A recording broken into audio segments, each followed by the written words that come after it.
मुंबईसह अनेक भागात मुसळधार पावसाचा इशारा. हवामान विभागाने नागरिकांना सतर्क राहण्याचे आवाहन केले असून काही भागांमध्ये पाणी साचण्याच्या घटना समोर आल्या. वारकऱ्यांसाठी राज्य सरकारची मोठी घोषणा.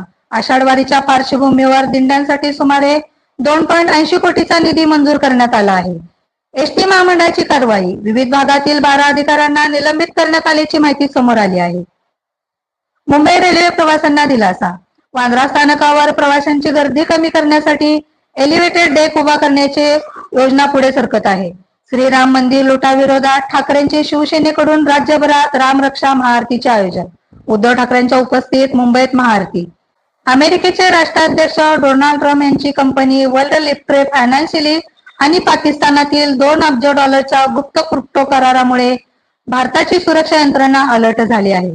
कोल्हापूर शहरासह जिल्ह्यात सर्वदूर पावसाने जोर धरला आहे. बुधवारी दुपारी शहरात धुवाधार पाऊस झाला. जिल्ह्याच्या ग्रामीण भागातही पावसाचा जोराच्या सरी बरसत आहे.